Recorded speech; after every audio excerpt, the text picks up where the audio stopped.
painted red.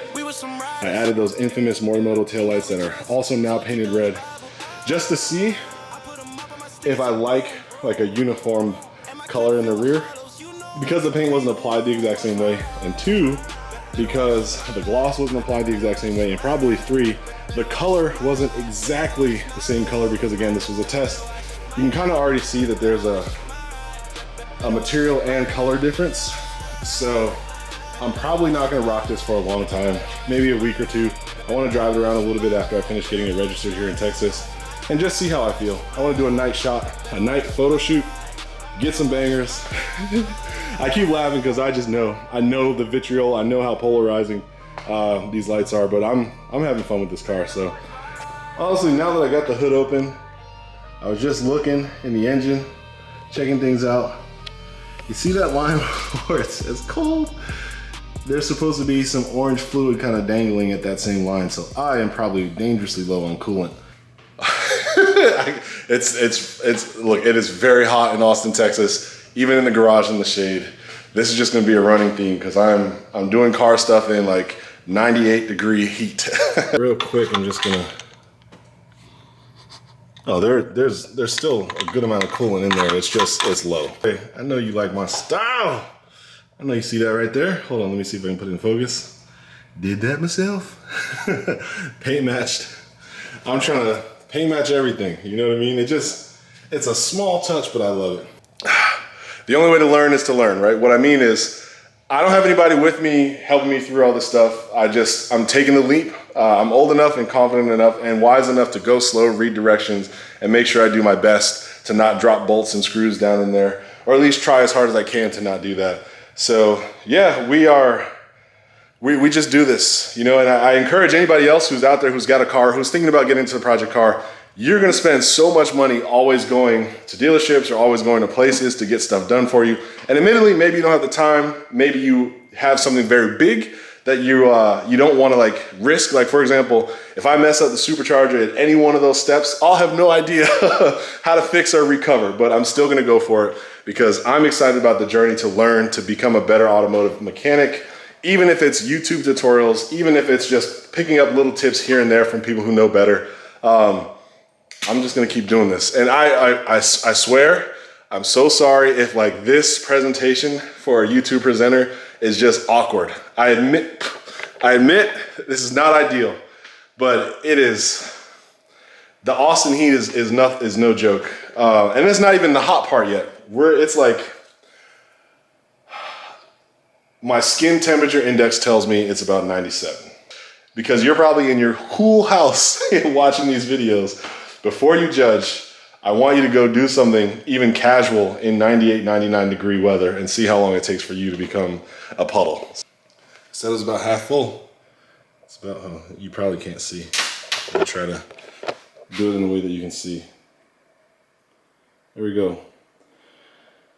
These things are pretty cool. I never had this before, and I think the OG Mustangs that just returned just went straight into the engine. So I would love to know, you know, I understand that like I'm able to keep this amount of oil from going back into the engine, but what if I didn't have it, right? Like what if I didn't have this? Can somebody educate me in the comments how bad it is? Because I would imagine Ford doesn't sell this OEM, so it must not be super bad, but for this to be a product that people believe in, and shamefully admitting that like I bought it without full understanding, I assumed it was good, I believed it was good, and I would love for somebody to just hook all of our viewers up who know what the benefit of this is. I believed it was good. I understood conceptually that like, oh, it keeps return oil from going into your engine, which to me feels like a good thing because I know that the oil that goes into the cylinders is necessary and it actually has a way that it gets valved in appropriately. Whereas this, I don't know if this is part of that equation. And so this feels like it's a benefit to have. So I at least understood that much. But I would love to know the exact science as to why this is a beneficial product. And remember kids, be good to the environment. Don't just dump oil onto the ground, into gutters, or in places that are gonna affect your local, municipal, or ecosystem's water supply. Get yourself an old, look, this is an old bottle of Simply Lemonade. This will last me years. It'll be a long time before I ever fill this up. And I can cleanly take this to a place to properly dispose of my hazardous material. So we're gonna we're gonna do that. Look at that finish. See the snap? You see the snap?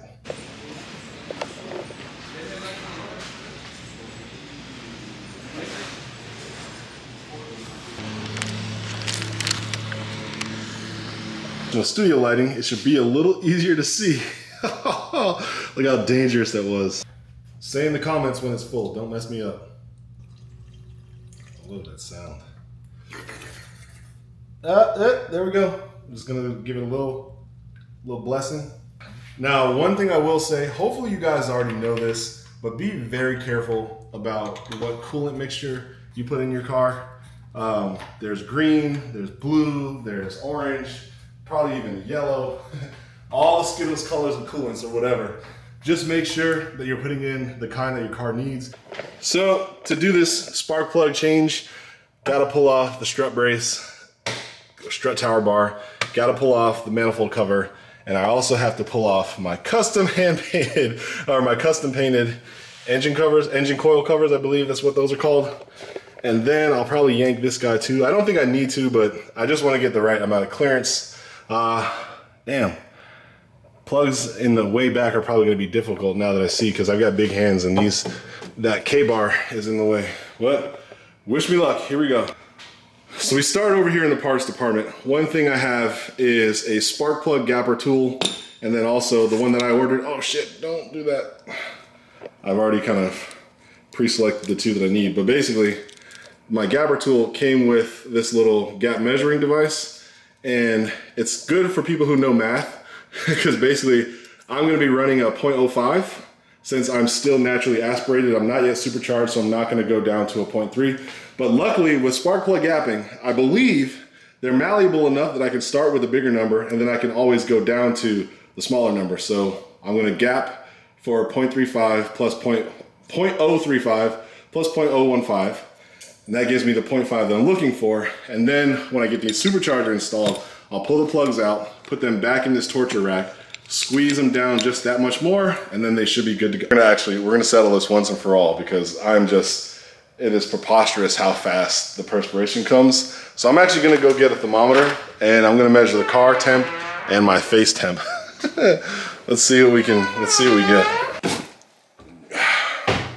This right here, Black & Decker, I think it's Black & Decker. Nope, it's got their color scheme, but it is the Temu Special.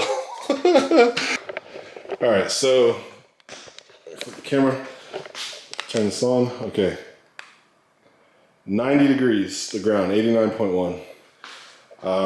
Just for fun, I'm gonna check the coolant reservoir. 95 degrees. Check the engine area, 98 degrees.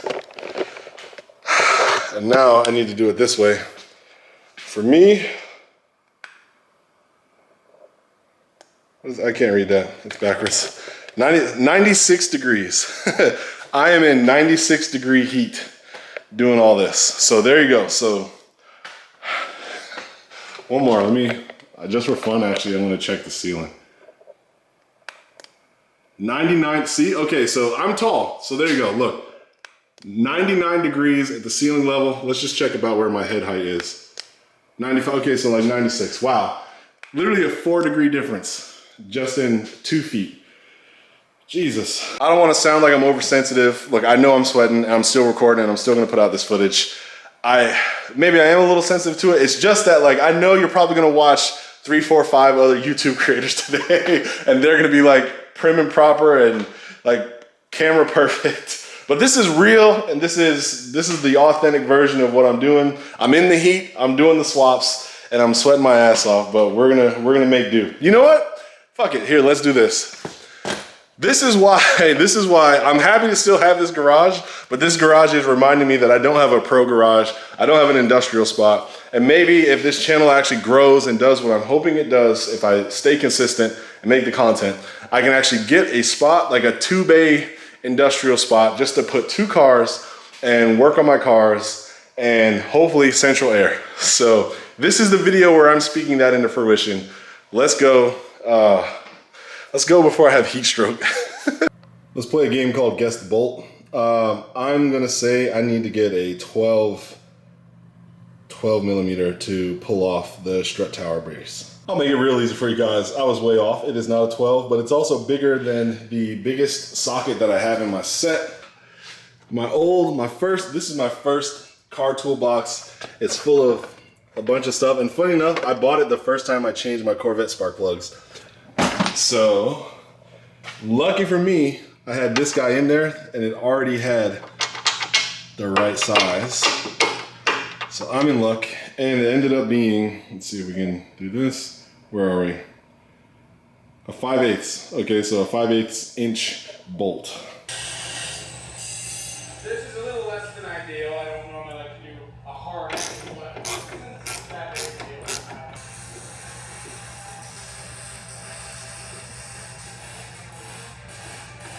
Before I do one other thing, like I'm not even gonna take it a step farther, I'm actually gonna disconnect the battery. I was thinking about that as I was taking the strut tower brace off, that I should probably disconnect the battery, so I'm gonna do that. Just to make sure that I'm safe. Now we're gonna do my sock trick. This is 2 pairs of socks basically bundled up together. So here's it's one pair of socks bundled up together. It basically creates this nice little sleeve, and I just sleeve these 2 things up together. I mean, Chipotle style, double wrap. Now you might be asking me why socks? Well, because socks are abundant. I'm sure you've got 1,000 of them in your house already, and they kind of constrain already. They shrink down, so it helps kind of constrain everything and keep towel from being all over the place, making it less likely that I might grab it by mistake or move it by mistake. And they stick because they constrain. They stay on whatever. So like I can do whatever I want. Woo. I'm telling you guys, not a V6. It doesn't have the GT badge. It used to, but I actually got it professionally removed. Even the holes were filled. Like I'm talking, everything was pulled off. And time to pull off the little manifold cover. All right, so from here I can tell I gotta remove this hose, I'm gonna remove this cap, and then this pops right off on the left. On the right, it's pretty similar. Gotta remove this hose, and then that side can pop off. I'm under the hood all the time. If you got a problem, pop off.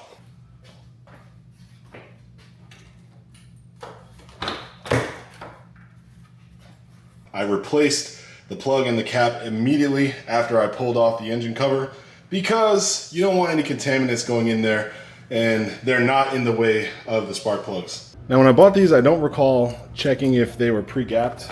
They might be because the sticker on them says that they're spark plug set for 5.0, but you know what? I don't want to assume.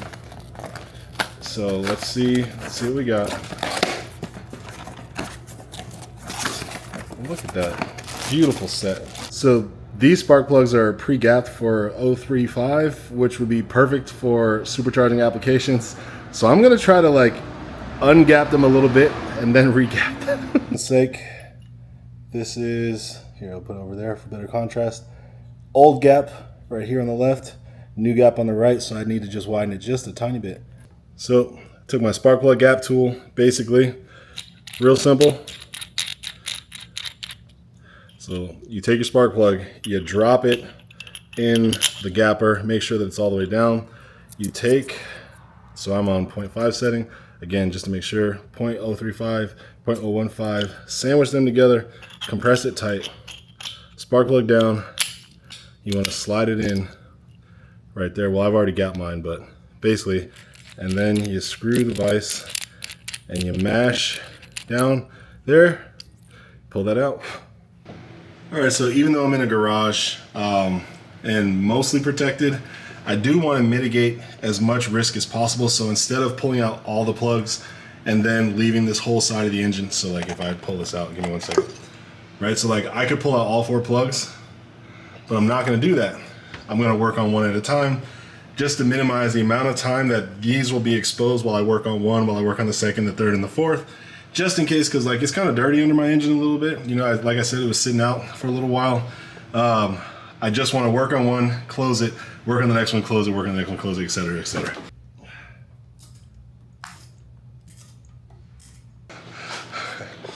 Today I learned that my spark plug socket fits the strut tower brace because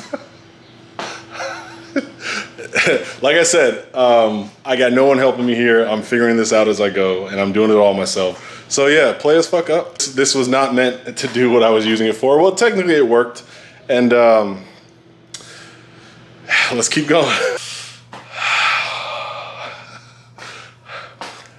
I already said the song and dance. I'm doing this myself, not getting help.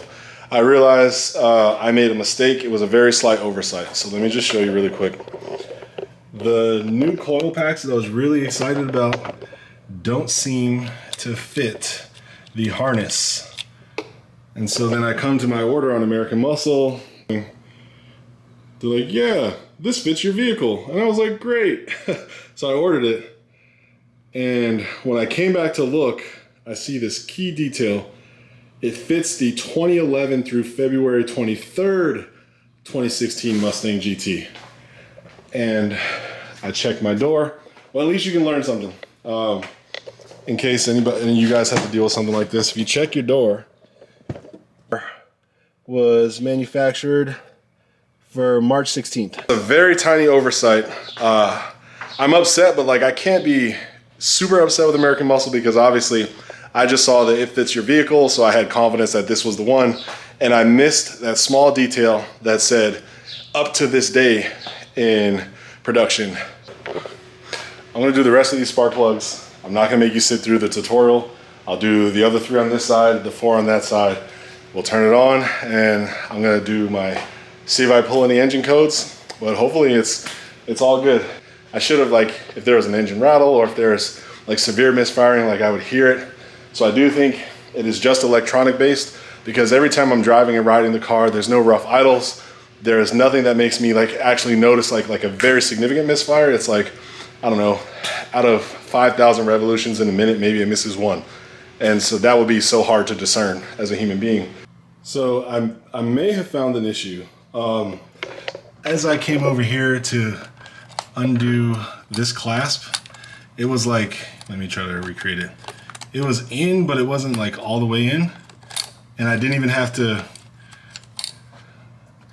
I don't know if on the footage I did that already. Here, let me check this one. Yeah, no, so this one's on tight. This one is right. This one just popped off like that without me even having to snap it. There's a possibility that that was my issue. Oh my God, get away. So there's a possibility that that could have been the issue where the signal wasn't going all the way through, or that cylinder specifically was the one because the connection wasn't solid. And that'll be great. If that's the case, and I swap all these plugs and put the coils back, then the code should be gone. Plus, I'll have new spark plugs, which I need anyway.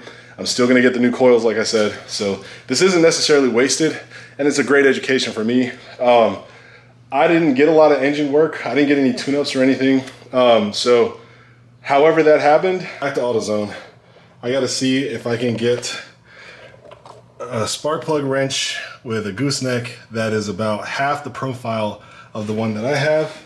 Because if I show you guys, so this fella right here is just a little too long to get down in there and still be able to turn because of the K-bar. And actually, I wonder if I can take that off. I wonder if it's a separate piece. It probably is. I would rather go buy what I need from AutoZone real quick instead of take off another piece. Jesus, this is gonna take a while. Coding. All right, so I got TJ Hunt. He's talking about his performance. He's talking about his performance shop, which is such a cool goal. And it's just another reminder about one thing that's really important to me. Even though I don't want this to sound weird, but like, let me get honest with you guys for a minute. When it comes to car YouTube, I've been doing it for a really long time. I think since 2007, but I never treated it like this was my be all end all. I just made videos for fun here and there. Like I did motorcycle stuff, car stuff, video game stuff, art stuff. I've done all my hobbies, but really I love my car. I love working on cars, and I love this part of my life. And now I'm in a position where I can enjoy it a little bit more. I can do it more because I work for myself. Started my own business in January, and I'll tell you guys all about that when we're ready to launch. In the meantime, my schedule is a little bit more free, and so it allows me to maybe concentrate on doing this channel. And I don't know, TJ Hunt's channel has always been one of the ones that is like in my daily rotation. Whenever there's a video I watch, there's like a couple of car streamers who I just watch religiously. I watched that kid grow up and blow up. And I don't know, he's always reminding people to go after it, keep moving forward, and, you know, and just do it, just start, you know, all the positives that people in that position kind of love to give to their audience. And it feels good, like, I'm doing it, you know what I mean? Who knows where it'll go, but I know where I'm gonna go. And I'm gonna go finish this build and go for a drive afterwards, just in the neighborhood. Of course, pepper is Trace and Green. Anthony and I were doing a photo shoot today in the Fail. garage. Not gonna lie, I'm actually really upset about this. So I'm now over to the right side, and check this out. Every single clip is in its easy to pull off state. Every single one of these. So I don't know. Maybe some dealership was trying to take advantage of me specifically, because I have taken my car to get some dealership work done. It still could have been on the person who had it before me, but stuff like that don't make you feel good. I'm glad I'm doing my own stuff, and I'm glad I'm learning, and I took this adventure on, because that, if you didn't know any better, you would just read the code and take it somewhere. And, you know, who knows? That could have been intentional somewhere, that the economy's so bad that they're trying to force people into spending thousands of dollars to fix things. And I know lots of car shops and dealerships have done like shitty stuff like that in the past, and a lot of places have bad reputations for stuff like that. But I don't know, I'm kind of upset about that. But I'm also thankful that I discovered it. It's making me feel more calm about my situation.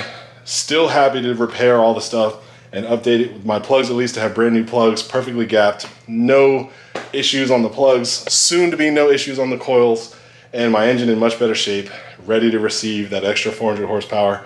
You know, that's, I'm just gonna be thankful, I'm gonna be happy. And whoever is texting me right now, you're blowing up the spot. Last plug out.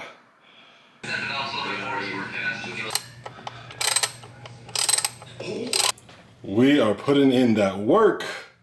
What? You wanna know why? Because we did 8 spark plugs in 96-degree heat. Hold on. I realized I shot, on this camera, I shot the whole episode in 60 frames. And I'm supposed to shoot in 30. So we'll see what happens in the editing room. But I've earned this. I've earned this. So give me a minute, give me a moment. I'm not gonna make you guys, I'm not gonna bullshit. So anyway, let me get back to it. Did all the spark plugs. I haven't hooked the battery back on yet, so I'm gonna put the battery back on, and I'm gonna put the strut tower bar on because I'm confident. I'm confident in my work. I went slow. I made sure I didn't drop any screws. I tightened everything to the right tightness. I double and triple checked all the harness brackets. This thing is good to go. I gapped properly, so let's see how we do. So this spark plug gapping tool, it's super easy to use. I used it a bunch of times. Again, lay in the spark plug, you slide in the settings that you want, and then you basically just crimp it down. I work for myself. I don't want to say I'm unemployed, but I don't have income because we haven't shipped our product that we're working on yet. I'm a video game developer. I started a video game development company in January. I got a small team. We're working on a demo, but I don't have a problem recommending things that I actually use. So if you're interested in that spark plug gap tool, I'll put a link in the description as well. Again, if you buy something, cool, you don't have to, but if you do, Amazon might kick back like a little, like your 15, 20 cents or something if you buy that, but it doesn't come out of your pocket, it comes out of their pocket. So if you have creators that you like and they drop affiliate links, don't be afraid, especially if you wanted to get it anyway. It really does go a long way to support those people's channels. Hopefully it'll be a little bit of support for mine, so I'm gonna drop it as well. And yeah, let's help me build my dream. Help me get there, please. We were some riders, we were some riders. In God we trust, so I keep the Holy Bible. I put them up on my stick, it's a broom. And my clip filled with hollows, you know I could clean the room. Watch my ride, better watch my ride. Better watch my ride, better watch my ride. Better watch my ride, better watch my ride. Better watch my ride. Moment of truth.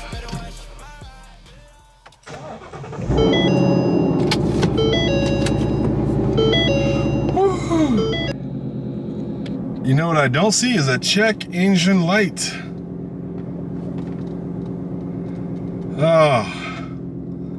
Brand new spark plugs. Oh shit, I gotta redo Yep, English. We're just letting it run a bit, but yeah, I don't see anything. And I'm low on fuel, so it's definitely just gonna be a lap around the block. Guys, other than being proud, I hope the air is not gonna, hold on, let me, I hate to do this because it's gonna make more hot. No check engine lights, nothing that looks out of the ordinary. I'm gonna take it for a lap though, because I wanna make sure that everything's driving right. And I wanna see if I even notice a difference. But my idle is strong. My idle is sitting exactly where it needs to sit. It's not dipping, I'm not hearing anything go bad. And I really think the issues that I was dealing with at previous times was just all based on loose wires, man. It's really, this car is driving buttery smooth. Everything about the driving experience that I was maybe complaining about previously is non-existent. I'm gonna just kind of take it down.